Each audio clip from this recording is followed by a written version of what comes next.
I do want to switch now to another issue, and it's abortion. And you signed legislation earlier this year banning most abortions in your state. And this effectively signed into law some of the strictest anti-abortion measures in the United States. A recent poll that just came out shows that 57% of Americans oppose the Supreme Court's decision to overturn Roe v. Wade last year. So I'm curious, hearing that stat, do you think you are out of step with what most Americans want? Well, I can tell you what I do support, which is the to the states, because I think it is a state decision. But I also understand that what maybe the North Dakota legislature wants to pass is not the thing that is going to work in New York and California. So as president, you wouldn't sign legislation for a federal abortion ban?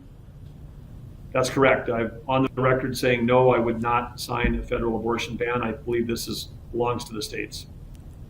Governor, you supported Donald Trump in 2016 and 2020. Now going into 2024, you are running against him. So what makes you the better candidate?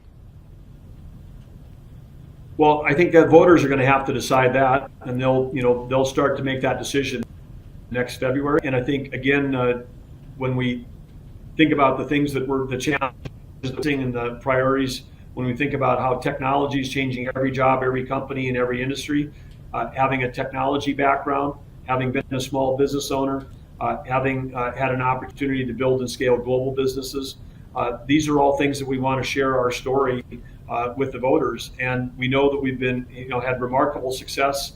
We talked about our record in North Dakota in terms of cutting red tape, cutting taxes, driving the economy, diversifying the economy. These are things, experiences from being both a business leader and an effective governor.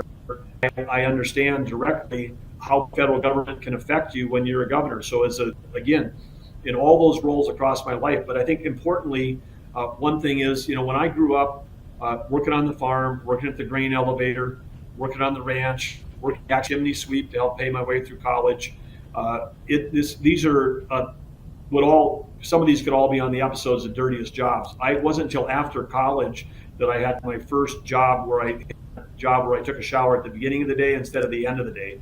And I think I can really understand what, that Americans, our country's been built on hard work. It's been built on people that get up and do the jobs they have to do. And I understand that.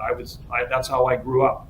And I think, again, having somebody in the White House that understands the changing economy, understands how dynamic the world is, understands the role, but also can relate because of where I've come from the small town roots, the small town values and the work ethic. I think that's this is part of what America is having somebody in the White House that can relate to every American and the challenges that they're going through.